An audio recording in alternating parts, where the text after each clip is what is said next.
Aunt Camille, we need to go. Now. My 5-year-old nephew Timothy's urgent whisper cut through the cheerful wedding reception chatter around us. His small hand gripped mine with surprising strength as he stared at the floor beneath our table. My name is Camille Watson, and I'm 35 years old, working as a pediatric nurse in Portland, Oregon. I was sitting at my sister Brittany's wedding reception, watching her dance with her new husband Jake, when Timothy's words sent a chill down my spine. The elegant venue was filled with laughter and celebration, but something in my nephew's voice made my heart race. "What's wrong, sweetheart?" I asked quietly, leaning down to his level. Timothy was Brittany's son from her previous relationship, a bright kid who rarely showed fear, but now his brown eyes were wide with something that looked like recognition mixed with terror. "Look under the table," he whispered, his voice barely audible over the music. "Please, Aunt Camille, we need to leave." I glanced around the reception hall, taking in the beautiful decorations and smiling guests. Brittany had spared no expense for this wedding. The crystal chandeliers cast warm light over tables draped in ivory linens, and the scent of white roses filled the air. Everything looked perfect, just as Brittany had always demanded perfection in everything she did. Growing up, Brittany had been the golden child in our family. 3 years younger than me, she was the one who got straight A's, won beauty pageants, and could do no wrong in our parents' eyes. While I worked double shifts to pay for nursing school, Brittany floated through life expecting everything to be handed to her. Even now, at 28, she seemed to believe the world owed her happiness. But lately, something had been different about my sister. Over the past few months, I'd noticed changes in her behavior that worried me. She'd become erratic, sometimes manic with energy, other times crashing into deep moods that kept her in bed for days. When I asked about it, she brushed off my concerns with that dismissive laugh she'd perfected as a teenager. "Camille, you worry too much," she'd say. "I'm just stressed about the wedding." Timothy tugged at my hand again, more insistently this time. "Please, Aunt Camille, I learned about this stuff at school. The police officers told us what to do if we see it." My stomach dropped. Slowly, trying not to draw attention from the other guests at our table, I bent down and lifted the edge of the white tablecloth. What I saw made my blood run cold and confirmed my worst fears about what had been happening to my sister. Under the table, partially hidden behind Timothy's small legs, was a collection of items that had no business being at a wedding reception. Small plastic bags with white residue, a rolled-up $20 bill, and what looked like a tiny mirror with powder traces on its surface. My hands shook as I quickly dropped the tablecloth back into place. Timothy's innocent face looked up at me with the kind of wisdom no 5-year-old should possess. "Officer Johnson showed us pictures of that stuff at school. He said if we ever see it, we should tell a grown-up we trust right away." My heart broke for this little boy who had somehow been exposed to this dangerous world. I thought about all the times Brittany had seemed distracted when I picked up Timothy for our weekend visits, how she'd rush me out of her apartment without letting me inside. The missed family dinners, the sudden mood changes, the way she'd seemed almost manic during wedding planning while spending money she claimed she didn't have. "You're absolutely right, sweetheart," I whispered, fighting to keep my voice steady. "We're going to handle this right now." I looked across the reception hall at Brittany, who was now laughing loudly at something Jake had whispered in her ear. Her movements seemed too animated, her eyes too bright. Jake's hand rested possessively on her lower back, and I noticed how he kept glancing toward our table with an expression I couldn't quite read. Our parents, Douglas and Margaret Watson, sat at the head table beaming with pride at their youngest daughter's perfect wedding. Dad had walked Brittany down the aisle with tears in his eyes, and Mom had spent the entire ceremony dabbing at her makeup with a tissue. They had no idea what was happening right under their noses. I thought about the past year of wedding preparations, how Brittany had insisted on having the most expensive venue in the city, the designer dress that cost more than I made in 2 months, the elaborate honeymoon to Europe that she claimed Jake's family was paying for. Now I wondered where the money had really come from, and what else had been going on behind the scenes of this fairy tale wedding. Timothy squeezed my hand again. Are we going to be okay, Aunt Camille? Yes, baby, I said firmly, though my mind was racing with the implications of what we'd discovered. We're going to be more than okay. But first, I need to take some pictures of what you found, and then we're going to talk to Grandpa and Grandma. I pulled out my phone, trying to look casual as I angled it under the table. The evidence was clear and damning. Whatever Brittany had gotten herself into, it had now contaminated what was supposed to be the happiest day of her life. More importantly, it was endangering Timothy, and that was something I absolutely would not tolerate. As I discreetly photographed the evidence under our table, my mind raced back through recent months, connecting dots I'd been too hopeful to see before. Brittany's dramatic weight loss that she'd attributed to wedding stress, the way she'd bounce off the walls during our phone calls and then crash into silence, the expensive purchases followed by frantic calls about money, the new crowd of friends she'd started hanging around with, including Jake, whom she'd met only 8 months ago. Jake Morrison had swept into Brittany's life like a whirlwind, promising her everything she'd ever wanted. He was charming, well-dressed, and seemed to have plenty of money despite having no clear job. When I'd asked Brittany what he did for work, she'd been vague, mentioning something about investments and business opportunities. Red flags had been waving, but Brittany was so happy, so convinced she'd found her prince charming, that I'd kept my concerns to myself. Now, staring at the drug paraphernalia scattered under the table where my 5-year-old nephew had been sitting, I realized my silence had been a mistake. This wasn't just about Brittany's choices anymore. This was about a child's safety, about a family celebration being turned into something dangerous and illegal. Aunt Camille, Timothy whispered, there's more over there too. He pointed toward a small clutch purse that had been carelessly dropped near the base of a nearby chair. Through its partially open zipper, I could see more small plastic bags. My stomach turned as I realized the scope of what was happening. This wasn't just someone who'd brought drugs to a wedding. This looked like active dealing or distribution happening right in the middle of the reception. I glanced around the room with new eyes, noticing things I'd missed before. Several of Jake's friends had been making frequent trips to the bathroom, staying for unusually long periods. There had been a lot of whispering and discreet handshaking that I'd initially attributed to people exchanging congratulations and contact information. Now I saw it differently. The beautiful wedding reception, with its elegant decorations and joyful atmosphere, was serving as a cover for illegal drug activity. My sister, the golden child who could do no wrong, had not only developed a drug problem, but was apparently allowing her wedding to be used as some kind of distribution point. I thought about our childhood. How Brittany had always been the one who got away with everything while I was held to impossible standards.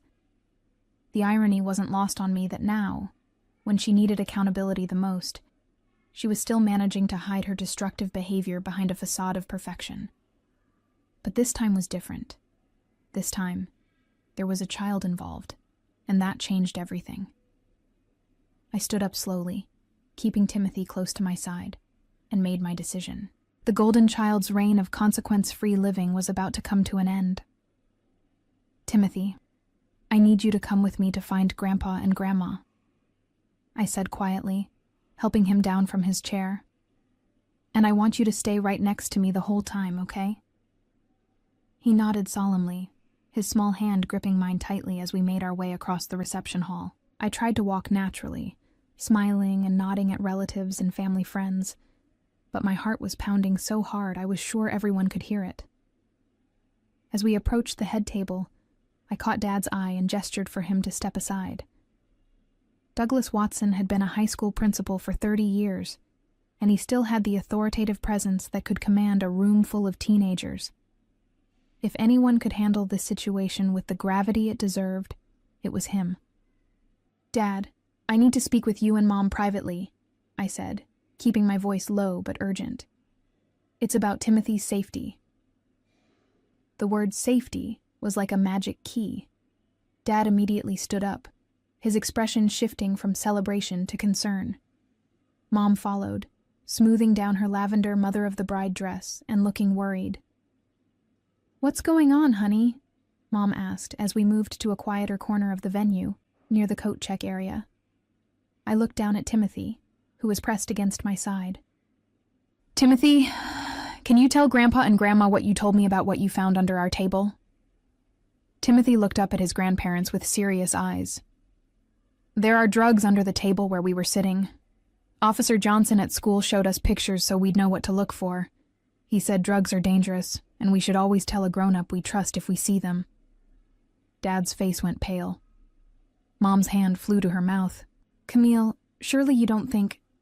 I took pictures, I interrupted, pulling out my phone. Dad, look at this. I showed them the photos I'd taken of the drug paraphernalia under the table. Dad's jaw tightened as he scrolled through the images, his principal instincts kicking in. Mom looked like she might be sick. There's more, I continued, showing them the pictures of the purse with additional bags. Dad, I think there's active drug dealing happening at this reception. Timothy could have been exposed to dangerous substances, and there's no telling how many other people are involved. Oh my God, Mom whispered, looking across the room at Brittany, who was now posing for photos with Jake and his groomsmen. Our baby girl. How did this happen? Dad was already in crisis management mode. We need to get Timothy out of here immediately, he said. Margaret, take him to the car.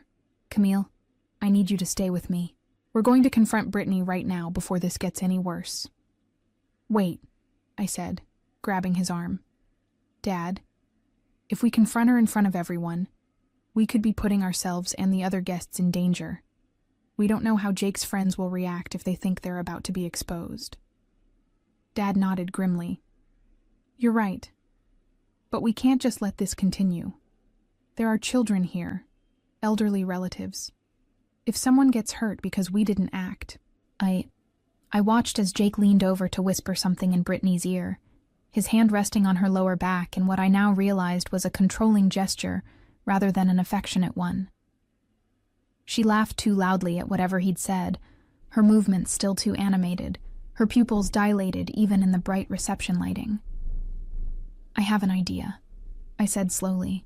What if we approach Brittany privately, tell her we know what's going on, and give her a chance to end this quietly? If she refuses, then we take more drastic action. Dad considered this, his eyes never leaving his youngest daughter across the room. And if she's too far gone to listen to reason? Then we call the police, I said firmly. Dad, I won't let Timothy or anyone else get hurt because we were too afraid to do the right thing. We decided that I would approach Brittany alone first, under the pretense of wanting to chat with the bride. Dad would position himself near the exit with Mom and Timothy, ready to call for help if needed. The plan felt fragile, but it was better than creating a scene that could endanger everyone at the reception. I walked across the dance floor, weaving between couples swaying to the soft jazz music. Brittany saw me coming and broke away from Jake with a bright smile that didn't quite reach her eyes. Camille, she exclaimed, throwing her arms around me in an embrace that felt desperate rather than affectionate. Isn't this perfect? Isn't everything just perfect? Up close, I could see the telltale signs I'd been missing. The slight tremor in her hands, the way she kept touching her nose, the rapid-fire speech pattern that I'd attributed to bridal excitement. My heart broke for the sister I'd grown up with, the girl who'd once braided my hair and shared her Halloween candy with me. Brittany, I need to talk to you about something important, I said gently. Can we step outside for just a minute? Her smile faltered. What about? I'm kind of busy being the bride right now, you know. Jake appeared at her side before I could respond, his arm sliding around her waist possessively. Everything okay here, ladies? There was something in his tone that made my skin crawl. The charming facade was still in place, but underneath I sensed something harder, more calculating. This wasn't just a man who used drugs. This was someone who controlled and manipulated others. I just wanted to congratulate Brittany on her beautiful wedding, I said evenly, meeting his gaze. And maybe discuss some family matters. Family matters can wait until after the honeymoon, Jake said smoothly. Tonight's about celebrating, right, babe? Brittany nodded eagerly, but I caught the flicker of anxiety in her eyes. Jake's right. Whatever it is, we can talk about it later, Camille. Can't you just enjoy the party? I realized that approaching her gently wasn't going to work. Brittany was too far under Jake's influence, too deep in whatever world they'd created together. I needed to be direct, even if it meant taking a risk. I found the drugs under our table, Brittany, I said quietly but clearly. Timothy found them first. A 5-year-old child was sitting inches away from cocaine and drug paraphernalia. The effect was immediate and dramatic. Brittany's face went white, and she stumbled backward into Jake. He caught her, but his expression had turned cold and dangerous. I don't know what you're talking about, Brittany said weakly, but her voice shook. Yes, you do, I continued. And so does Jake. The question is, are you going to end this right now and get the help you need? Or am I going to have to call the police to protect Timothy and everyone else here? Jake stepped forward, his voice low and threatening. You need to be very careful about the accusations you're making, Camille. This is a private family celebration, and you wouldn't want to ruin your sister's special day over some misunderstanding, would you? But I was done being intimidated. The only thing ruining this day is the fact that you've turned my sister's wedding into a drug den. Timothy is 5 years old, Jake. 5. And he was sitting next to your stash. Brittany began to cry, her carefully applied makeup starting to run. Camille, please. You don't understand. It's not what it looks like. Then explain it to me, I said firmly. Because from where I'm standing, it looks like you're both high at your own wedding, and you've put every person in this room at risk. Jake's mask finally slipped completely. You know what, Camille? You always were the uptight sister. Maybe if you minded your own business, everyone would be happier. My nephew's safety is my business, I shot back. And when you bring drugs around children, you make it everyone's business. Brittany was sobbing now, her hands shaking as she tried to wipe her face. I never meant for Timothy to see anything. I never meant for any of this to happen. But it did happen, I said, my heart breaking for her, but my resolve firm. Brittany, look at me. Really look at me. When was the last time you went a day without using? When was the last time you felt like yourself? She stared at me with haunted eyes, and for a moment I saw a glimpse of my real sister underneath the drugs and Jake's influence.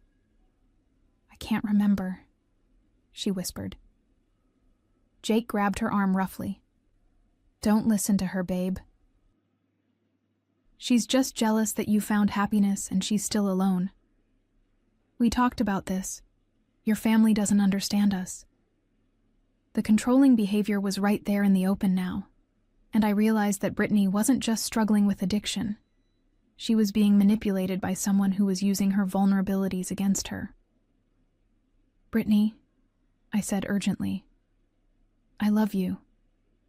I've always loved you, even when it felt like Mom and Dad preferred you. But this isn't love.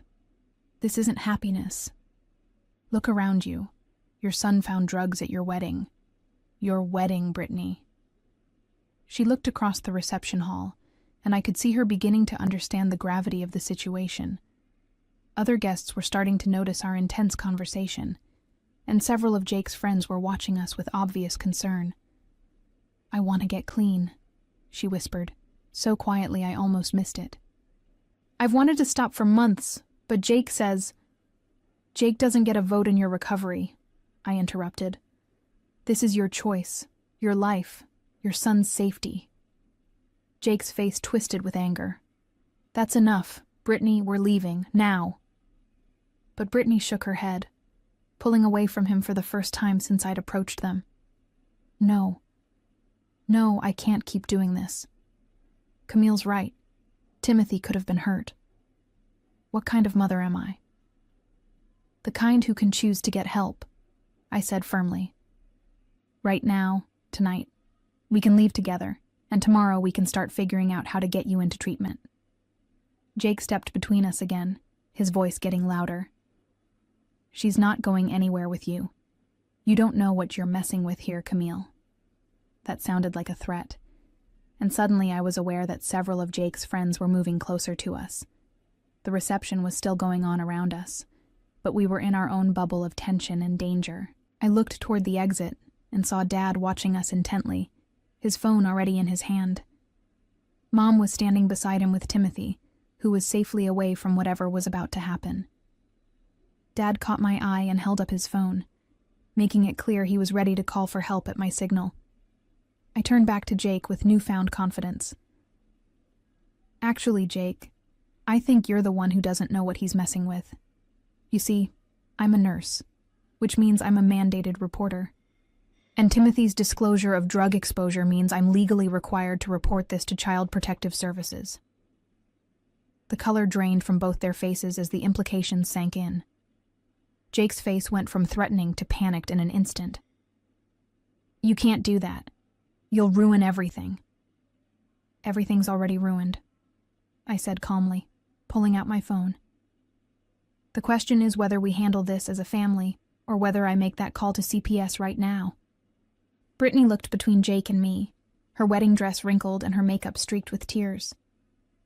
"Camille, please, if you call them, they might take Timothy away from me."